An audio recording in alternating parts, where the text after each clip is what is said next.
Bonjour à tous et bienvenue dans ce nouveau live de Maïf Solutions Financières. Quel placement privilégié dans une économie post-Covid? Nous allons durant 1 heure tenter de répondre à cette interrogation avec nos deux invités. Nicolas Bouzou, bonjour.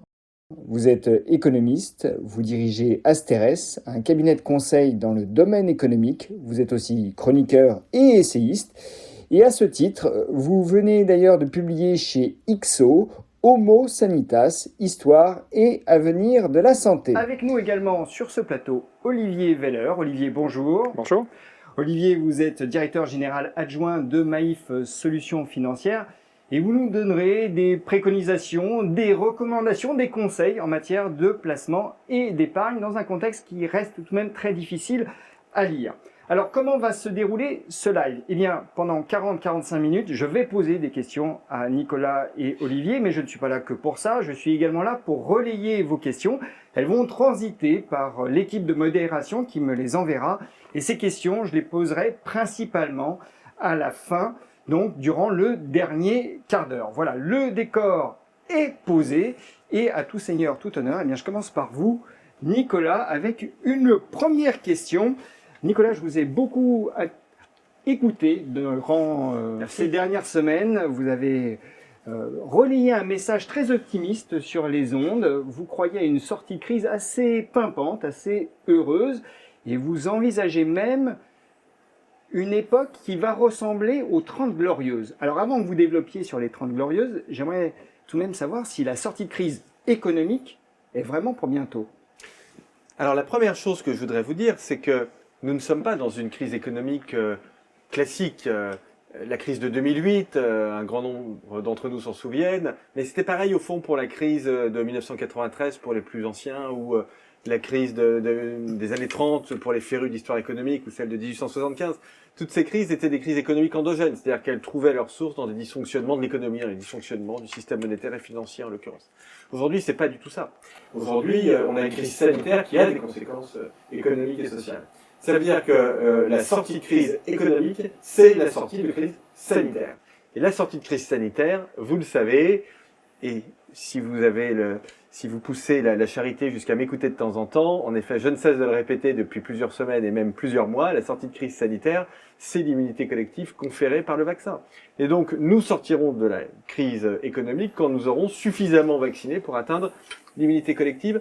Ce que l'on voit quand même, puisque je surveille ça de très près, c'est que l'économie reprend en Israël, elle reprend au Royaume-Uni, donc dans des pays qui ont beaucoup vacciné. Elle commence à reprendre aussi aux États-Unis, on en parle moins, et on a tort d'ailleurs, parce que c'est peut-être le pays le plus comparable en réalité à l'Union européenne. C'est un pays qui a déjà vacciné, enfin qui a en tout cas injecté une première dose à quasiment un quart de sa population, donc c'est colossal. Je rappelle qu'on est à 9%. C'est 2,5 millions de vaccinations par jour. Voilà, c'est ça. Nous, en France, dimanche, on était à 50 000. Vous voyez, donc tout ceci ne va pas aussi vite que ça devrait. Donc, on va avoir une reprise économique, puisque on peut penser que nous voyons le bout du tunnel sanitaire, et on peut même penser que nous sommes engagés déjà dans le bout du tunnel sanitaire, à partir du moment, évidemment, où on n'a pas un nouveau variant très antipathique. Mais je laisse ça de côté, parce que tous les malheurs peuvent arriver dans la vie. Le scénario central, c'est quand même qu'on sort de la crise sanitaire. Les Britanniques ont annoncé une levée des restrictions début juillet. Les Américains aussi, pour Independence Day, comme vous savez. En France, on pense que ça pourrait avoir lieu après les grandes vacances.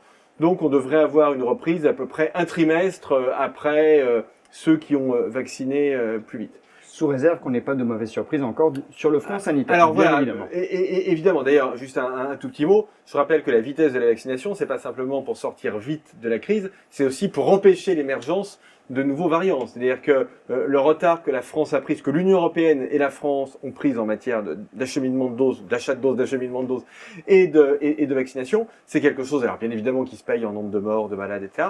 Mais c'est aussi quelque chose qui se paye en termes de croissance, de pauvreté, de dette publique, on y reviendra, mais aussi en risque de voir émerger de nouveaux variants et donc de devoir reprendre des mesures restrictives dans quelques mois. Donc c'est une affaire qui est très sérieuse et je suis évidemment, comme beaucoup, très mécontent de la façon dont l'Union européenne à gérer cette affaire-là. Bon, on ne peut pas se risquer à des pronostics sur la date de sortie de crise, bien évidemment, puisque vous avez évoqué tous les paramètres qu'il faudrait prendre en compte.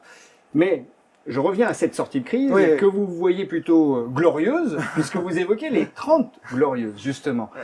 Quelle raison, quel motif vous incite à croire que cette sortie de crise sera aussi radieuse? Alors, je vais évidemment répondre à votre question, mais déjà, ce que je voudrais dire, c'est que à partir du moment où on lèvera les restrictions, le rebond sera fort. Hein. On l'a vu en fait, hein, après les deux confinements, celui d'il y a un an et celui de cet hiver, on a vu que l'économie remontait très vite. Aujourd'hui encore, l'économie française s'en sort pas si mal si on regarde toutes les restrictions extraordinaires. On l'a oublié, hein, mais toutes les restrictions auxquelles on fait face. Couvre-feu à 18h, vous avez énormément de secteurs qui sont fermés, vous pouvez pas vous déplacer comme vous voulez. Bon, et on voit quand même qu'on a un PIB qui est à peu près à 95% aujourd'hui de son niveau traditionnel, classique, d'avant-crise.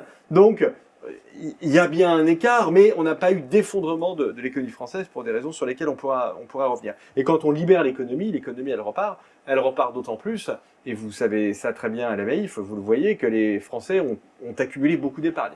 En particulier ceux qui ont des revenus qui sont fixes, donc les salariés, les fonctionnaires, les retraités. C'est un petit peu différent, et même parfois très différent d'ailleurs, pour les micro-entrepreneurs, les indépendants, certaines professions libérales, mais pour les salariés notamment, le dispositif de chômage partiel, il a permis d'éviter une flambée du chômage. On a eu en 2020 225 000 destructions d'emplois nets, donc c'est pas énorme. Je rappelle qu'on a eu une récession de 8%, donc les destructions d'emplois sont pas énormes par rapport à la récession qu'on a pu observer. Et ce que nous a dit l'INSEE, ce qui est quand même extraordinaire quand elle a publié il y a quelques semaines ses comptes détaillés pour 2020, c'est qu'en 2020, le pouvoir d'achat a augmenté. Récession la plus forte depuis 80 ans, le pouvoir d'achat a augmenté. Alors voilà, exactement, hein, grâce au filet de sécurité classique, et puis grâce aux dispositifs qui ont été mis en place pendant la crise, donc en ce qui concerne les revenus, le chômage partiel et le fonds de solidarité pour ceux qui ont accès. Ça veut dire que l'épargne est très élevée, puisque la consommation a plus baissé que les revenus, et en sortie de crise, l'épargne financière, elle va retomber. Parce que les gens, on a tous envie de retourner au restaurant, au bar, en week-end, dans les magasins, dans les cinémas. Mais qu'il y a un rattrapage, c'est très bien, Nicolas, mais de là à parler de 30 glorieuses... Vous avez raison, c'est pour ça que je distingue les deux. Alors, mon idée de 30 glorieuses, elle se fonde sur deux choses. D'une part, mon analyse, c'est que cette crise a été un fantastique accélérateur de production d'innovation et d'utilisation des innovations. Avant cette crise, dominait chez les économistes ce qu'on appelle la théorie de la stagnation séculaire, c'est-à-dire l'idée selon laquelle le numérique, les robots, l'intelligence artificielle, les smartphones, enfin tout ce que vous voulez, ça nous semblait très impressionnant, ça avait peut-être changé nos vies, mais ça n'avait pas changé l'économie, en tout cas on ne voyait pas d'explosion des gains de productivité, contrairement à ce qu'on avait pu voir avec l'automobile, l'électricité, le chômage. Bon. Moi, je pense que cette crise, elle fait sauter la théorie de la stagnation séculaire.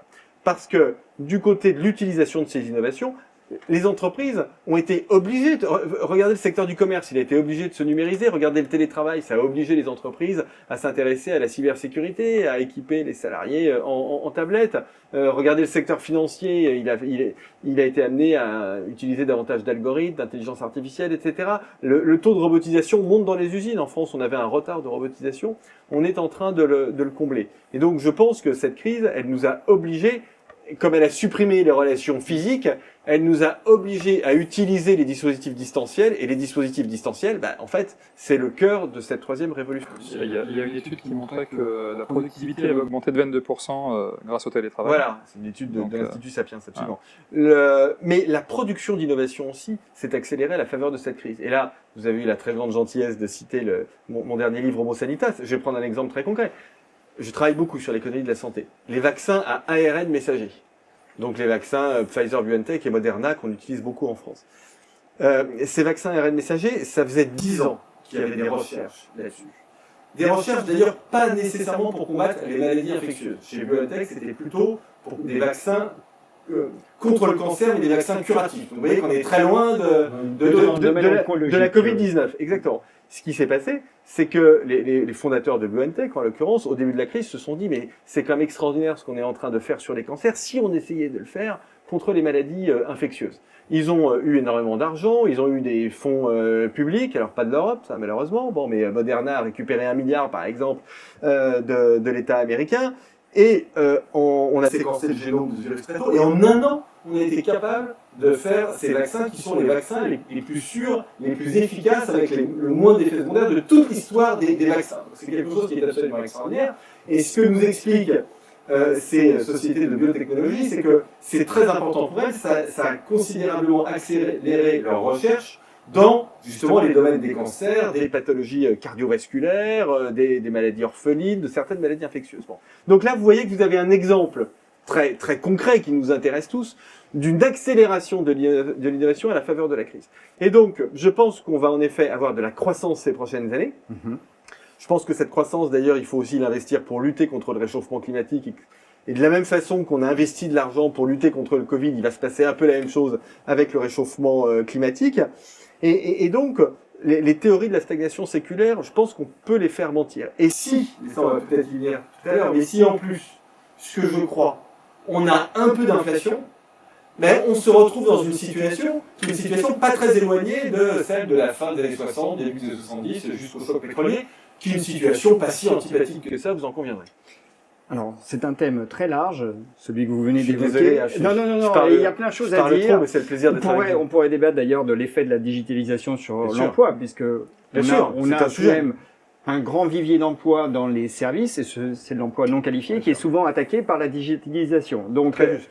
Donc c'est une vaste question, mais j'ai beaucoup de questions à vous poser et également des questions qui concernent les marchés, puisque ceux qui nous regardent, à mon avis, ils sont sensibles. On a une marche en avant de la bourse que rien ne semble devoir arrêter. C'est l'irrésistible ascension boursière. Bon, il y a de la volatilité, mais grosso modo, on a une idée qui est assez prégnante aujourd'hui, c'est que tant que les taux resteront bas, la bourse ne connaîtra aucun problème et sera finalement une bonne affaire, puisque les cours ne sont qu'appelés qu'à monter. Et pourquoi les taux resteraient bas? Eh bien, tout simplement parce que les États sont tellement endettés que les banques centrales ne peuvent pas laisser remonter les taux. Oui. Est-ce que vous voyez les marchés financiers continuer à s'apprécier? Après se posera la question de la valorisation et j'aimerais vous interroger également là-dessus. Mais d'abord, sur l'ascension qui semble assez vertigineuse, mais inexorable de ces marchés. Vous avez dit, en fait, la clé, c'est le maintien des taux d'intérêt à des niveaux extrêmement faibles, voire à des niveaux négatifs. Aujourd'hui, la valorisation des marchés boursiers, elle est cassée, puisque les taux d'intérêt sont négatifs. Donc, taux d'intérêt négatif, si vous réfléchissez à ce que ça veut dire, en fait, taux d'intérêt, c'est la rémunération du risque, parce que on considère que, à juste titre, que le futur est plus risqué que le présent. Taux d'intérêt négatif, si je le prends vraiment de façon littéraire, ça veut dire que le futur est plus certain que le présent. C'est une aberration. Bien sûr. Donc vous voyez bien que du coup, on a un thermomètre de mesure du risque qui est complètement cassé et qui génère des bulles absolument partout. On n'a pas le choix, hein, c'est la moins pire des situations. Vaut mieux ça qu'une situation où tous les agents économiques seraient insolvables parce que les taux d'intérêt augmenteraient. Mais bon, il faut quand même avoir ça en tête. Ensuite, le deuxième versant de votre question, donc ça c'était la remarque pour expliquer quand même qu'il faut se méfier de ces niveaux très élevés des marchés financiers. Deuxième chose, est-ce que ça va durer? Pour le dire autrement, est-ce que les taux d'intérêt vont rester négatifs? Bon. Moi, je n'achète pas complètement cette idée. Les taux d'intérêt ont été négatifs ces dernières années. En effet, vous avez raison, parce que les banques centrales ont mené des politiques, elles ont essayé de manipuler, d'influencer les taux d'intérêt de long terme, et elles ont réussi à le faire, notamment en achetant tout simplement les obligations des États. Elles continuent de le faire. Et puis, parce qu'il y avait un phénomène macroéconomique qui était le fait qu'il y avait énormément d'épargne dans le monde. Et donc, politique des banques centrales plus surplus d'épargne, ça fait des taux d'intérêt qui sont à zéro, voire négatifs. Vous avez aujourd'hui, pour parler en très bon français, un game changer, qu'à mon avis les marchés n'ont pas bien intégré, c'est le plan Biden aux États-Unis. Je me permets d'en dire un mot, je prends juste 35 secondes, mais c'est vraiment très important que les sociétaires de la MAIF comprennent bien ça. Le plan Biden aux États-Unis, c'est un plan qui est un plan, c'est pas vraiment un plan de relance, c'est un plan sanitaire, c'est un plan d'aide sociale et un plan de relance à 1900 milliards d'euros. Ce qu'on appelle l'output gap, c'est-à-dire la différence entre l'activité économique aux États-Unis et l'activité économique maximum, cet output gap, il est peut-être de 500 milliards, quelque chose comme ça. Le plan Biden, c'est 1900 milliards. Il s'ajoute au plan Trump qui était de 2000 milliards. Ça veut dire que dans 18 mois, très concrètement, vous avez une économie américaine qui est en pleine surchauffe, qui est au plein emploi, déjà, mais qui est en pleine surchauffe. Les entreprises peuvent pas recruter, les salaires montent, on aura peut-être en plus une augmentation du SMIC. Donc vous souscrivez à la vision d'Olivier Blanchard, l'ex-chef économiste du FMI, et de Larry Summers, ex-secrétaire au Trésor de Bill Clinton. Je pense qu'ils ont tout à fait raison, sauf que si j'étais américain, je serais plutôt du côté de Paul Krugman et de Joe Biden, c'est-à-dire que je considérerais que c'est un bon plan. Parce que en fait, ce qu'explique Paul Krugman, notamment, c'est qu'on prend ce plan comme un plan de relance, et Olivier Blanchard et Larry Summers font des calculs d'effets multiplicateurs, etc. Mais en fait, c'est pas le sujet. Le sujet, c'est comment on sort de la pire crise sanitaire, économique et sociale. Pour les États-Unis, eux, c'est pas depuis 80 ans, c'est depuis 100 ans, en réalité. Hein. Et donc, ils donnent beaucoup d'argent pour acheter des vaccins, ils donnent beaucoup d'argent pour acheter des tests, ils donnent beaucoup d'argent pour donner des chèques aux personnes les plus pauvres, ils donnent beaucoup d'argent pour que les écoles mettent des ventilateurs, des purificateurs d'air, etc., etc. Donc tout ça, ça va générer une surchauffe, et ça peut générer, c'est là où je veux en venir, une augmentation des taux d'intérêt de long terme. Donc, c'est très difficile de faire à cause de l'inflation. Et puis parce que les marchés, l'épargne aujourd'hui, elle est très abondante, mais vous avez une explosion des déficits publics qui est telle dans le monde, et en particulier aux États-Unis, mais pas que.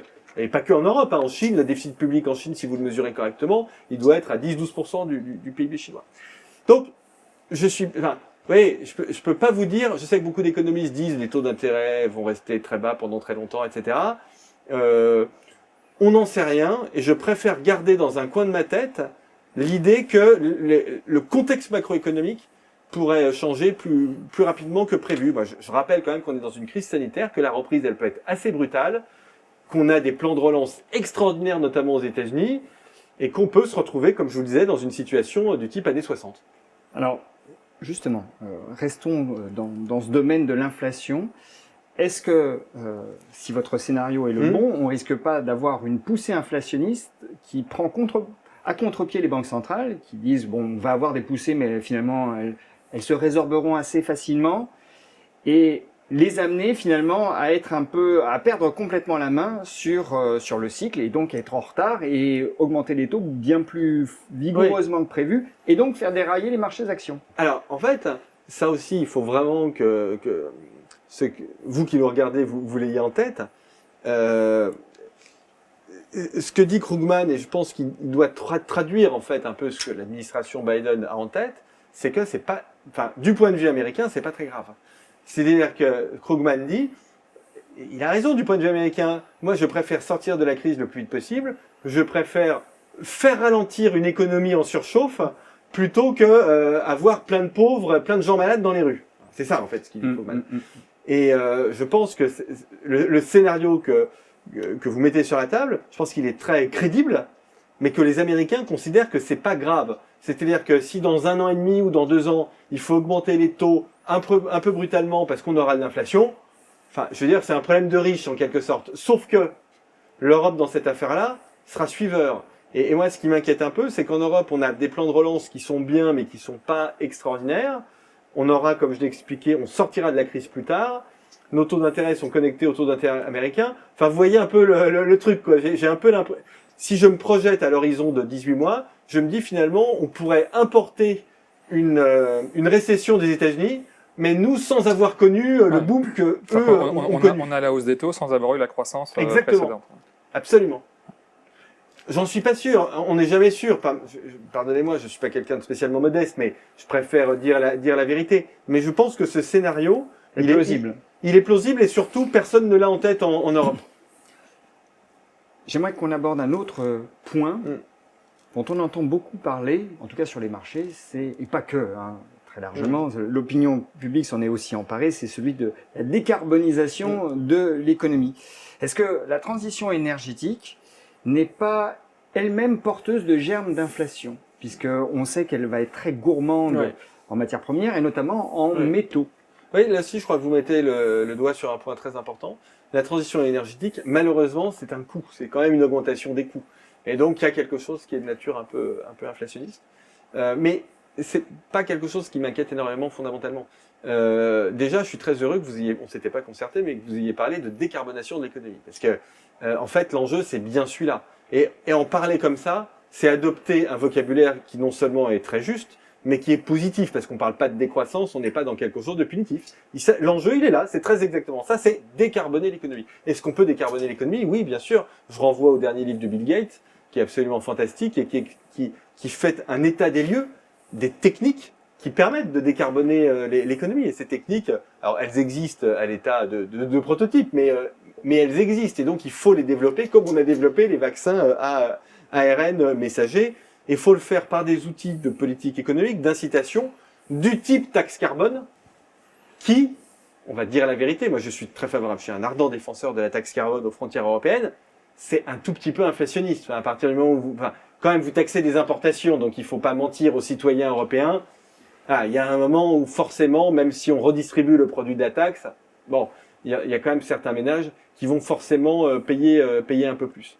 Et en même temps, on n'a pas le choix, quoi. Le jeu, disons que il faut espérer qu'on fasse quelque chose. Il faut espérer que cette inflation importée soit accompagnée d'une inflation salariale, ce qu'on n'a pas eu depuis très longtemps. Oui, mais moi je pense que l'une des thématiques qui va dominer dès qu'on sera sorti de la crise, notamment en France, c'est déjà le cas aux États-Unis d'ailleurs, c'est la question sociale.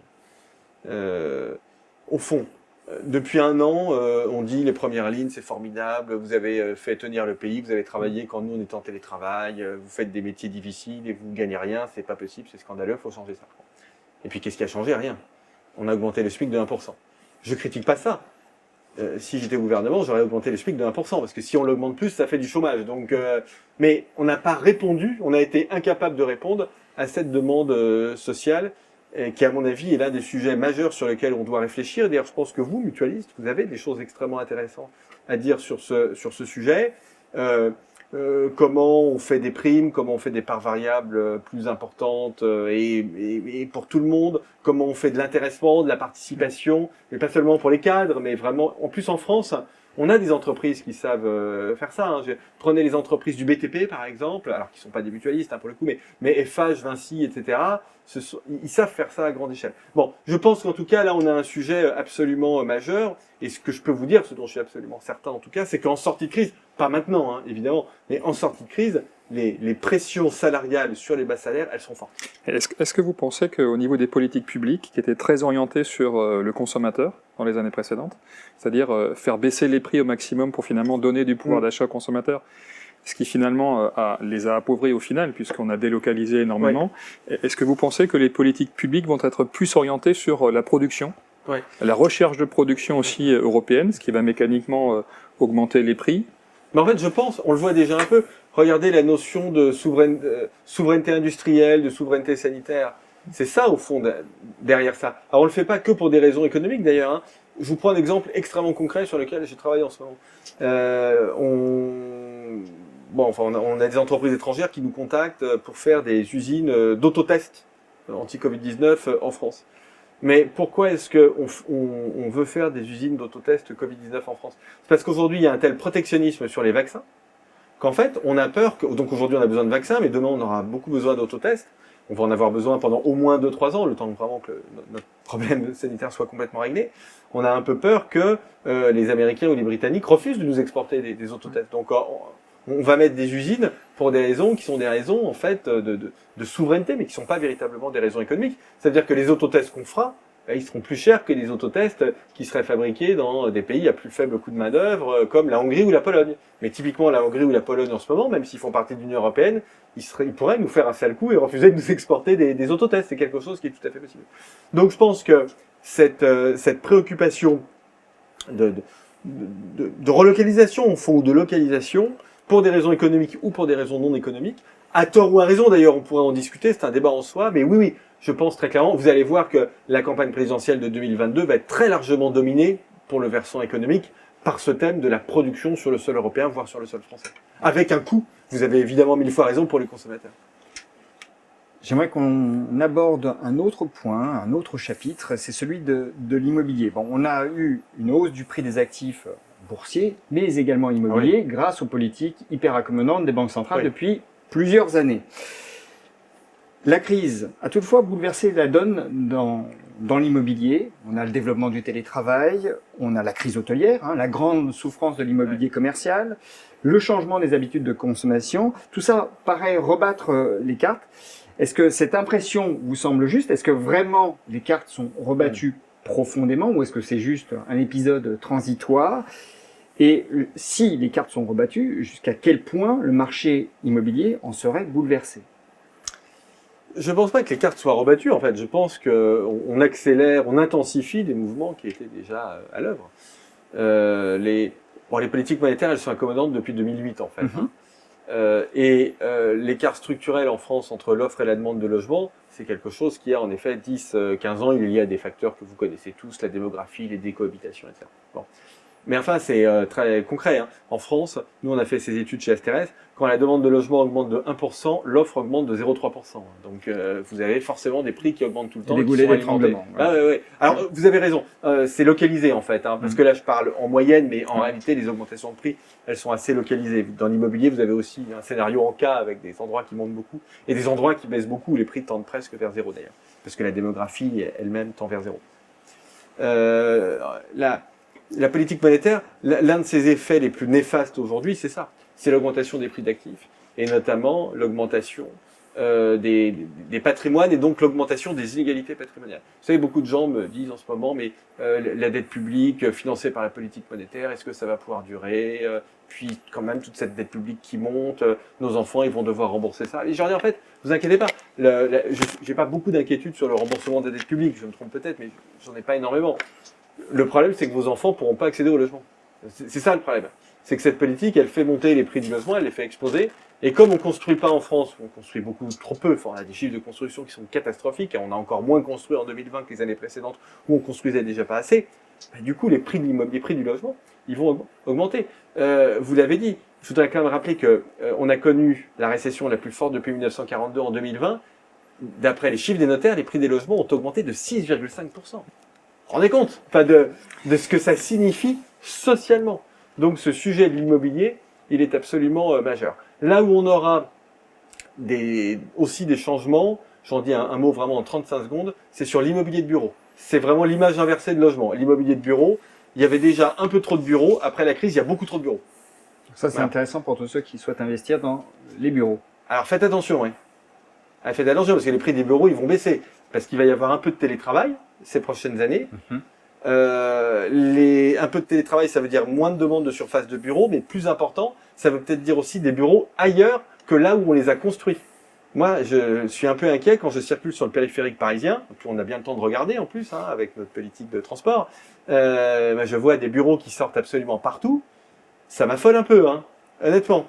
Parce que déjà, on va pas avoir besoin de toutes ces surfaces, et en plus, ils sont plus aux endroits où les gens ont envie d'être. Bon. Donc là, je pense qu'il y a vraiment un sujet.